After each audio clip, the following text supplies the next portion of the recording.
This podcast is meant for general health information and is not meant to override any medical advice. All questions will be screened and not contain any personal information.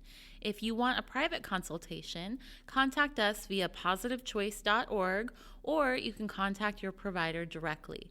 Thank you and enjoy the episode.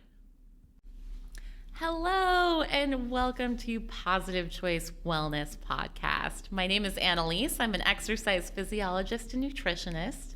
And my name is Melanie. I'm also an exercise physiologist and nutritionist. And we have a very special guest today. Hello, Shannon Nolte. Hello. So Shannon is She's tall. She's tall. Yeah. I have to point that out because I am tall and she is tall. Tall Girls Club. I'm feeling left out now. Yeah, you're short. Well, womp womp. God. Get out. I'm done. Fine. So Shannon is a health educator here with us and clearly very funny as well. But she has a really strong background in eating disorders, and she's from Texas. Yeehaw. Yes. And she's about 5 years working with individuals around relationship with food. And so I am super excited to have you here today. I'm excited to talk about this subject because this is one of my favorites, which is our relationship with food. Mm-hmm. Yeah, it's a big one. It's surprising how much it takes up, of our day when we stop and think about just how comprehensive. Like if we thought about a person as much as we interact with food, right? Like that would be someone we hang out with all the time. Yes. Yeah. And when you think about food and the way that you interact with food in your life, it definitely represents a type of relationship. Yeah, it's definitely. Not just you're eating because you're hungry. Like we eat to entertain ourselves. We eat to comfort ourselves, to love ourselves. Right. It's so complex. It's multifaceted and it's fascinating for a lot of reasons, culturally, biologically, psychologically. Yeah, there's a lot that goes on with it for sure. So can you give us some background, Shannon? What brought you into this field? What got your interest peaked with this? Yeah, so through my undergrad and just through myself, like I've always been interested in kind of how our brain and our mind interpret our body, right? So whether that's our hunger cues, whether that's natural processes, it could be our sexuality. There's things that our brain interprets about what goes on in our body. And then we have this whole dynamic experience with what our body naturally does. Our judgments, our perceptions, is that right, is that wrong? So I've always been fascinated by that.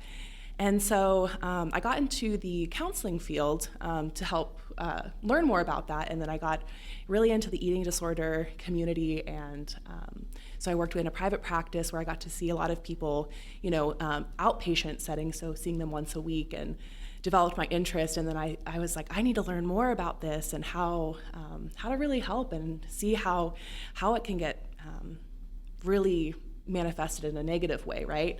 So then I went into the treatment center and I learned so much, and I worked with all the way up to the inpatient level of care. So it's been a really fascinating journey just to see, all spectrums of that relationship with food, and even how it encompasses itself in the family dynamic too. So, because I did a lot of family counseling as well with those with the eating disorders. So it's been something I've been interested in and then developed over time. So I think it's a fascinating subject. And then it's so perfect for you to have that reference working here, because here you're working with our medical weight management and with our pre-bariatric surgery program. Yeah. So it's been very fun because, it's the same thing, right? Like it's that relationship with, it's not just losing weight. It's not just taking pounds off. It's a whole lifestyle. It's a whole way we perceive food and way we even trust our own bodies to tell us what we need and tell us what, when we're hungry or when we're full, and that we can trust ourselves, and that, if I eat a certain thing, it's not going to, make me gain 10 pounds automatically, but I can trust that it's going to digest and it'll be okay. Or I can have one piece of cake and stop there. Okay. Yeah. And, it's an interesting point you bring up, because I feel like I personally would resonate with not trusting myself sometimes. So, not to dig into my own psyche, but just in everyone else's psyche, where do you think that lack of trust manifests? Like, why would someone not trust what their body is going to be capable of doing? Where do you think that stems from? Or, if that's too far deep, like, what can you do to navigate that once you're there? Yeah. So, I mean, even if you think about, and I love that you brought that up, because even myself, like, there's sometimes where I'm like, can I trust myself with that bag of chips? Like, no. And so, right. So I think it's a really natural thing, because and there's a lot of layers to it. So even if you think about like you were talking earlier, Anneliese, about how it's similar to a relationship with a person, right? If you've had a negative experience with a person over and over and over, we're going to learn not to trust them, right? And the same thing can go with like certain types of foods. If we have a lot of experience with, say, there's my hot button chips, right? Like, we're gonna have, like, if I always had a bag of chips and I never set any parameters around it, or I never worked on setting boundaries or being mindful around that bag of chips, and I continuously had the same experience, I would probably learn not to trust myself around those chips, or learn to not be able to, I need to just not have them anywhere near me, or else I can't, I can't control myself. And so I think that's part of it. But then there's also like the societal, diet culture of like, these are the good foods, these are the bad foods. Yep. And even healthy, unhealthy has kind of this. We categorize them, right? Yeah. Like, it's good, it's bad,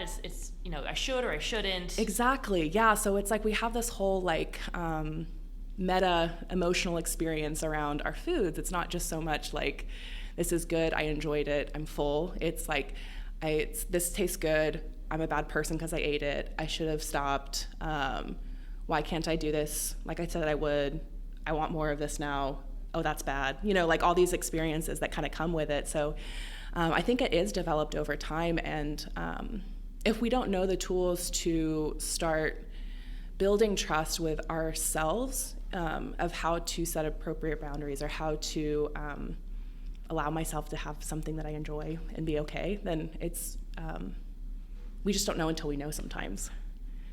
I talked about the testing the cookie butter the last time we did well, not the last time, but a little bit ago. And I was like, I just went back and checked it for poison. I just kept checking, like every 10 minutes. And that's one of those foods that I don't keep in the house. So do you think it's like an end all be all? Like if you recognize like maybe that's probably not a wise idea and you keep it away forever, is there at any point a chance that you could reintroduce it back into your life in a healthy way? Or is that like, nope, we're done, that's not happening? No, don't do that. You need the cookie butter in your life. No, that darn cookie butter, it might be poisonous. I have to check for everyone's safety. There's probably arsenic. Yeah, I need to know. And no one should have that. Yeah. So I think that's a great question, because so much of like, again, the diet culture is like, it's all or nothing. Like, I either have all of the cookie butter or like none of the cookie butter, right? And so that can create the idea of like deprivation, like those feelings of like, well, I need this because it's now a bad food or a no food, and I'm thinking about it more, and it's almost an obsession. So there is definitely hope for being able to have things in moderation, but setting appropriate or making appropriate plans, I should say, based on where your level of ability to manage urges are, right? So if you're in a stage where having that at home, free for all ability to have it, that may, and you just can't control yourself, that might be one time to say like, okay, maybe that's something that we buy sparingly and with many people around. Yes, it goes home with someone else, but then maybe you can work up to, I can have it in the pantry and be okay with it. It's a lot about learning to delay gratification. Thinking about like, what's this taste really going to get me? Is it something that I, ultimately is going to satisfy me? I'm going to feel good afterwards, or is it a craving that is momentary and I can let it pass? And part of that is that exploration of self, which I think it goes back to is like learning to trust yourself, that I can have a craving, I can have an urge, and I don't have to act on it. Learning to trust that, it's not going to stay there forever. And it probably encompasses a little bit of like falling down on the way Yeah. and picking yourself back up. Like, well, I ate the whole jar of cookie butter. I guess I won't do that for a while. And maybe a month goes by, like, let me try again. I love that. Yes, you're so right. It is such a learning process, and you're not gonna, learn to ride a bike without taking those training wheels off and falling on your face. Yeah, great. Yeah. Yay. Yeah. But no, I'm a big fan of practice. You fail a little bit, you go back on track. I don't even say fail, but you go off the path, you come back on, you go back off again. Urban off-roading. Yeah, Got totally. Just give yourself some grace. Okay. And I think timing has to be right on that too, because we're not always in the right mindset to tackle those kind of things. So when I think about, having something in the house that's a trigger food, if it's a real trigger food for me, if I'm under high stress, just having it in the house is kind of setting myself up for failure with that. So I think maybe introducing some mindfulness of okay, I'm in a good place, my stress management is good, and I'm going to take this one item to practice the not indulging. And then I love that tying in the trust in yourself. So every time you say no to the cookie butter and it sits in your pantry, you gain trust in your ability to resist it. Right. And even looking too at the idea of okay, say maybe last time I had cookie butter, I maybe lasted 30 minutes before, it was too high of an urge and I went back for more, right? Maybe next time I lasted a whole day. Right? It's maybe you still engage in overeating, but maybe you overeat a little less. Maybe you wait a longer period of time in between those instances. So there's ways that you can also track your ability to gain trust. It's not like an on and off switch. It's, you build it in small doses and looking for those kind of small victories too. Like you said, can really build that trust. So it's not like a black or white thing, like you either succeed or you fail. Yeah. It's really just, you pick the silver lining of what happened in that situation. What did you do well? Okay, well, you lasted a couple hours longer than last time. Good for you. Let's do this again. Totally. Which, obviously, I don't think it's probably wise to get cookie butter every day and test that theory, but you know what I'm talking about. This is the hypothetical cookie butter trust scenario. You do it you just gradually. Every so many months you try again, you're like, wait a minute. Or maybe even less than that. Yeah. It's at your discretion, obviously. Right. I don't think I would buy cookie butter that often, knowing what I can do. And we all have that hot button food item, like, you're saying, Anneliese, or it's that's our trigger food. And maybe this is just one that I know when I'm really stressed not to have around as much, because we just maybe know that that's one we have trouble with when we're high stress. Okay, so on this subject, and I'm interested to get your feedback on this, what you think about this. So Janine Roth, right? If you're not familiar with Janine Roth, she talks a lot about compulsive eating, addictive behaviors. She has fantastic books. Yeah. Part of something that she always suggests around if you have compulsiveness around food is allowing yourself to have. So a big part of feeling that denial is not allowing yourself to have and feeling deprived. So one of the things that she touches on is, okay, well, now you're going to allow yourself to have these trigger foods, but you're going to do it mindfully. And her idea is that kind of takes them off that pedestal. What are your thoughts about that and how that might play out in real life? Oh, I love it. I think that is the best way to demystify, the power of a food, right? If you allow yourself something that is a no-no food or something that I have no control over, but you have it in a planned out, controlled, mindful setting, that's that trust building with yourself. That's showing that I can have a different experience and it can potentially be a positive one.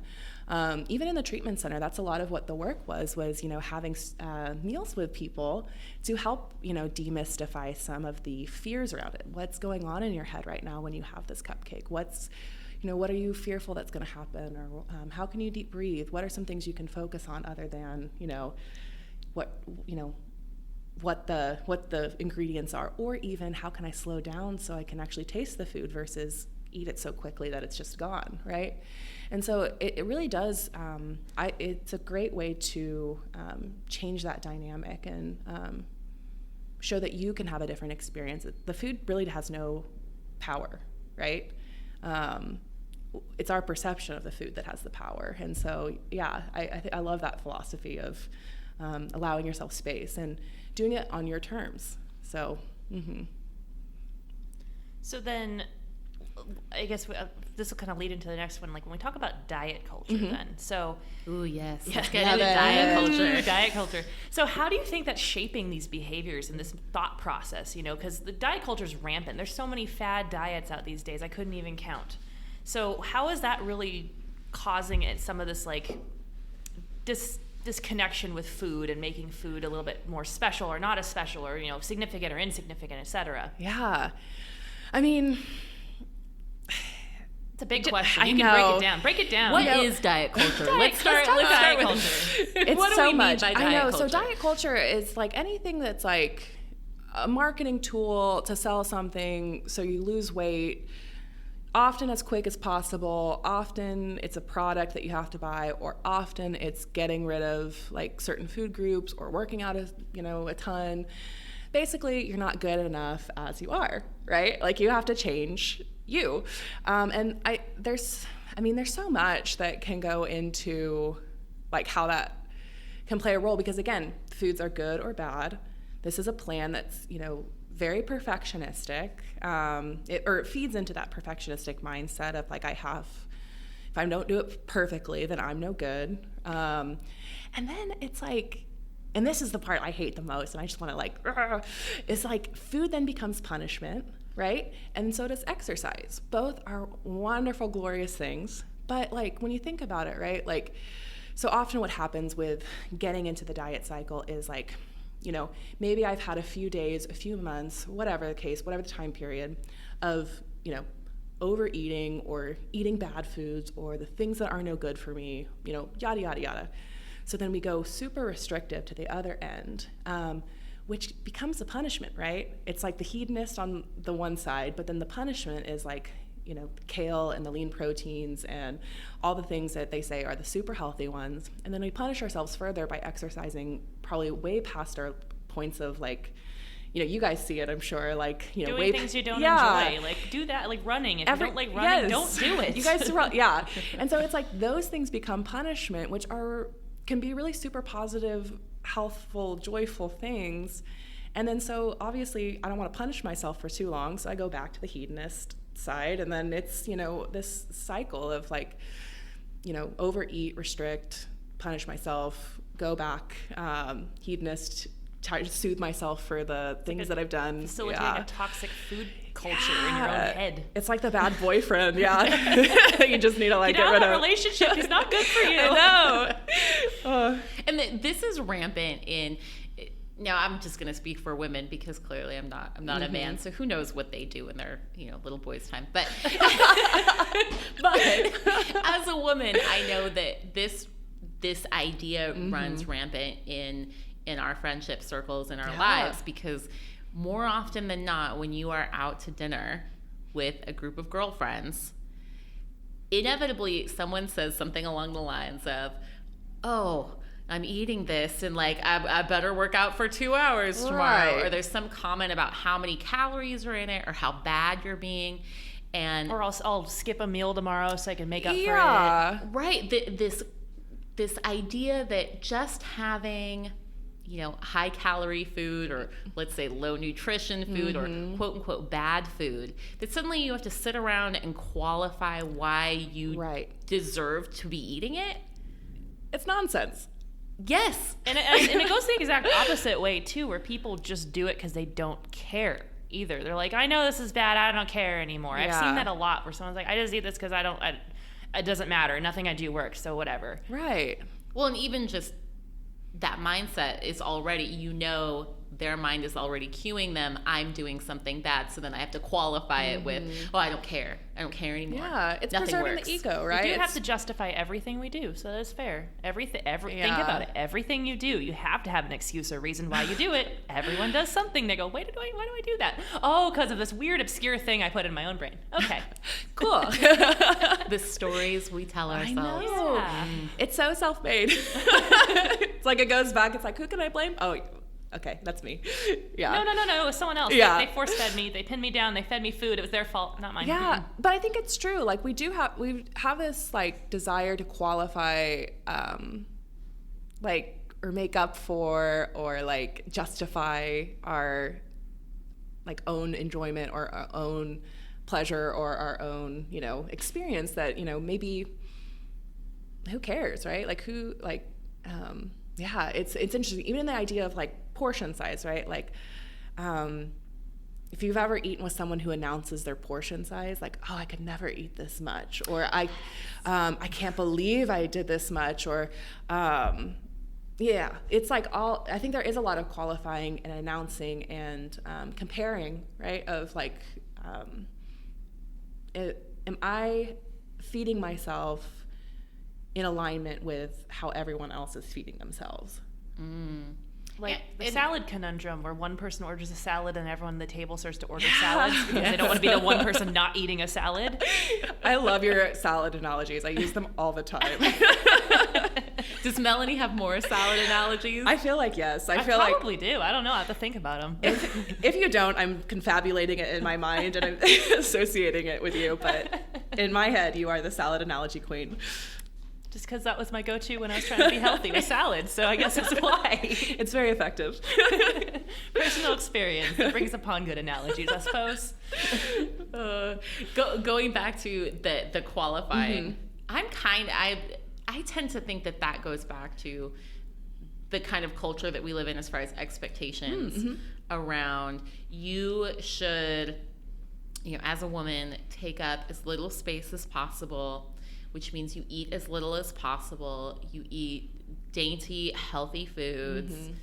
I mean, even the salad reminds me of like dating culture, right? As a woman, you don't go on a date and order a burger. You go on a date and you order a salad.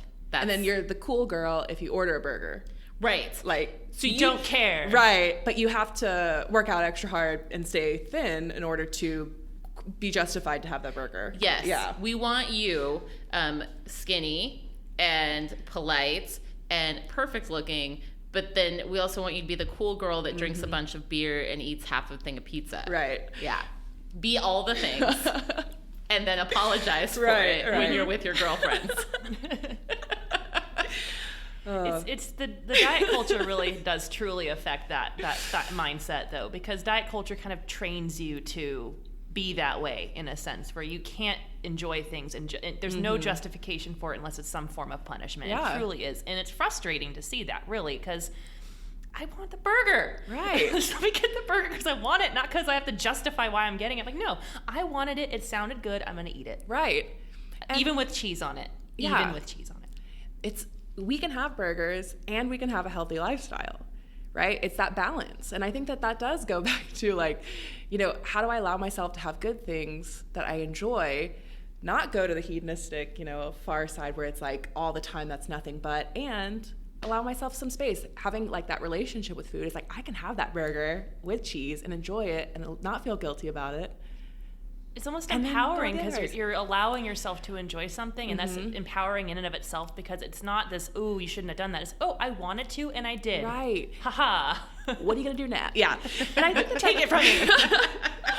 And that does demystify it, right? Like if we think about like obsessions, right? Like if we have an obsession about something, typically when we, like is the stove on? If I go and check that, speaking on the normal spectrum, right? If I go and check that the stove is actually off, I don't worry about it anymore, right? If I'm no longer obsessing about it. Same thing goes. If I have this burger that I've been craving that sounds really good to me, if I let myself have it, I am satisfied. Maybe it was as good as I wanted. Maybe it wasn't as good as I wanted. The obsession's gone until I decide I want to crave it again, right? But if we live in that, no, I can't have it, no, I can't have it, no, I can't have it, and then it's like, I'm at a 10 for wanting this burger. I'm going to eat it so fast, I can't even taste it. I'm going to want like 5 more so I can actually taste it, feel really full, probably not enjoy it as much, but it's the process of eating it and squashing that obsession, right? Yeah, and what I see a lot of times with a lot of folks, probably including myself, to be completely honest with this, if I want something and fixate on something like that, I'll eat around it. Yes, I'll eat all the things that I can find that are like it, but they're not quite what I want. And then at the end of the day, I'm like, I ate like 5,000 calories and I never got the burger. Right. So just have the burger if you want it. Yeah, I'm with you on that. Like that happens, or even same thing goes with like, our emotional craving, like, right? Like if I need comfort or if I need to de-stress, we'll maybe eat around that instead of like doing some mindfulness or doing some like taking some care of myself or journaling or talking to whoever I need to talk to. It's like the thing to do to get around what I really am craving, right? You don't own that you want it, so you eat everything else that you can justify that's not it, right? Until finally you say, screw it, I don't care, I'm gonna have this thing. Mm-hmm. Yeah. I maybe have done that a lot in my life. I think that there's power to be gained, though, in that moment of mindfulness as well, because we decide we want things for a lot of different reasons, and then we decide we can't have them, or we can have them for a lot of different reasons that don't necessarily have anything to do with the food as well. Right. Yeah. I think that's so... it's not about the food sometimes. Like you said, it's like, it's that I had a really hard day and I just want to relax and unwind. Maybe it's that I had a really boring day in quarantine and I need something to excite me, or, it's sometimes not about it. And I think sometimes we do have to be creative, and sometimes we have to forgive ourselves if we don't have the tools in that moment to always know exactly what we want, or maybe in hindsight we could see what we couldn't see in that moment also. So it is a learning process, and that mindfulness does help us, tap in and be non-judgmental of where we are and what we need or what we want. Right, and why we might be associating wanting something. So going back to what you were saying about defining foods as like good, bad, healthy, unhealthy. Well, the second I decide that like chocolate cake, which as I'm saying this, I'm like, this whole podcast is going to trigger people. But I'm saying the same thing. We've got like the whole gambit. but like if I decide that XYZ is off limits, I decide that I am overweight, I have to fix this thing. Only thin people get to eat chocolate cake, which I hear this all the time. Drives me crazy. With our patients, with our clientele of well, so-and-so can have this unhealthy thing because they don't have a weight problem. So the idea is that you only deserve these foods that you might want if you don't have a weight problem. Right.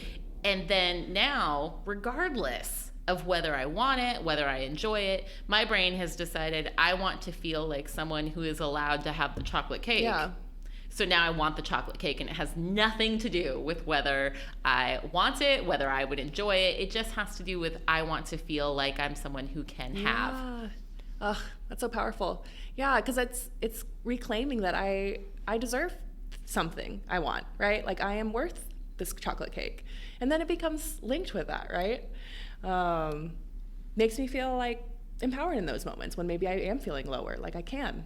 But it's probably that punishment reward cycle then too. So there's that fine line between recognizing what you want and indulging in it in a mindful way versus doing it out of spite of whatever's going on, and you're like, but I deserve it. Like it's breaking apart those two things, because what we're saying is you can have that chocolate cake.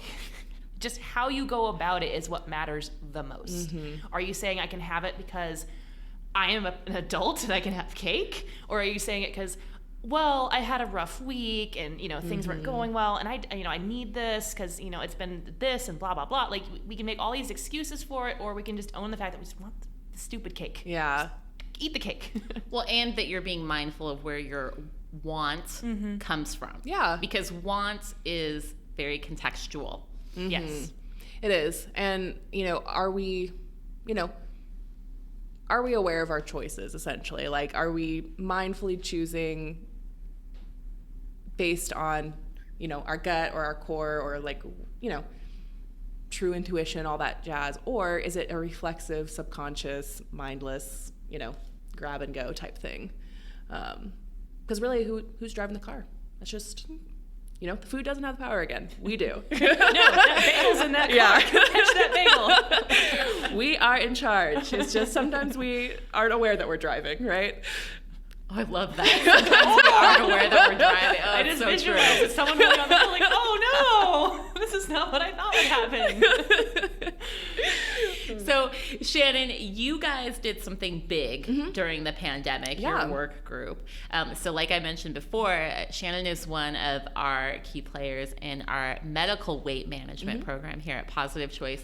And you guys did some revamping of the program during the pandemic. Can you tell us a little bit about some changes? Yeah, so of course we went virtual. That's kind of the big one. But one of the cool things is that we moved to, instead of being continuously on the full meal replacement plan, which is like the 5 shakes, nothing else, we've moved to like around week 15, everybody goes to the modified meal plan together, which is where they add in food. Oh. Some people are already on the modified meal plan throughout. There's no, one is not better than the other. But yeah, we're everyone moving to the modified plan as a way to kind of foster building that relationship with food up again. Because sometimes a lot of people do go on past the 20 weeks, so they may have additional weeks of being able to practice portioning, trying new vegetables, trying new proteins, having food back in the house that they have to, work on managing urges, talk about it in a group to get support, going to the grocery store and actually shopping, and being able to talk about it all before going on to maintenance. And the big reason is like, being away from food for a long period of time. Part of what's nice about this program is that you can stop, look at my urges, recognize that I have these triggers, and manage them in a different way than I ever did before. But then too long without being introduced to food, we can develop really distorted thoughts about food, not trusting that I can even have like an apple without it making me gain a lot of weight, right? Or fearing like what fullness is, or not really introducing kind of what it's like to chew and swallow and like those natural body processes that we go through.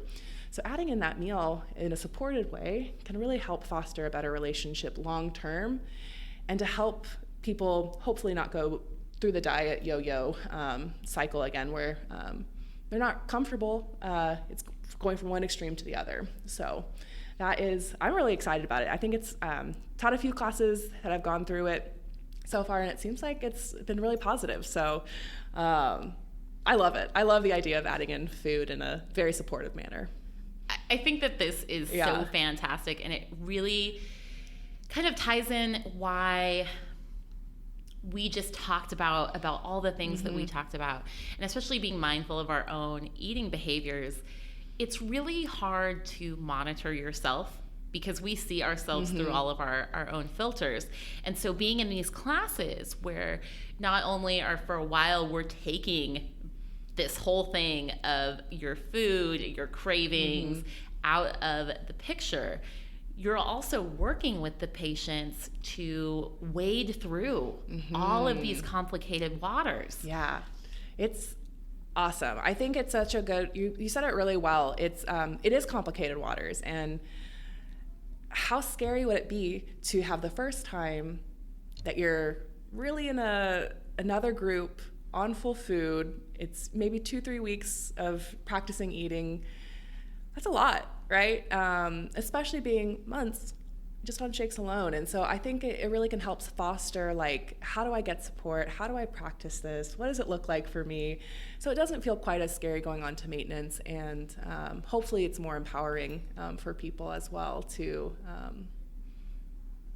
have a little bit of the portioning and planning, and I can be around feeling food. like it's a warm handoff to another program rather than they're just left out in the cold. Like, okay, eat food now. You Bye got bye. it. See you later. I've heard that from a lot of patients. I've worked with a lot of people who've been through the fast, and during that transition point, it's a lot of uncertainty of themselves, of what they're going to do. It just feels like they were just left out in the cold. And so I think it's really awesome that you're incorporating that food aspect earlier. Yeah. Because now people can learn together and have that uncertainty together and feel like they're not alone in that time of, oh no, will I screw this up? Yes. Which you won't. You won't. You got this. This is a marathon, right? Yes. You cannot. The only way you can screw it up is if you say, I'm done. Right. Yeah. And if I do, I guess get back on, right? Right. Yeah. Every day you can get back on. Yeah. Oh. All right, you guys. Well, Shannon, thank you so much for joining us today. This was fabulous. Yeah. I feel like we could be here for an hour talking about this. Why is our podcast 2 hours long? But if you guys listening if you're feeling like this is you, if you're feeling like you want to expand on it, we have a bunch of different resources here. We have the medical weight management, revamped, virtual, and a bunch of different. We have the full, the modified, the partial fast, and then we also have other things that if you're feeling like you're struggling with food issues, we have some one-on-one options, but we also have classes like our solutions class, which is a food addiction specialist class. And check out our website, positivechoice.org. You can take a look at all of our programs. And if you're interested, you can leave a comment in the comment field, or you can go to contact us on positivechoice.org, and we'll get you rolling. Thanks for having me, guys. Thank you for being here. Come back soon. Yes. Done. Like 3 more, at least 10 more podcasts, like 15 more. See you tomorrow. All next year, Shannon will be our special guest. The Shannon Show. Yay. You're welcome, guys. Well, with that being said, until next time, everybody. Take care of yourself.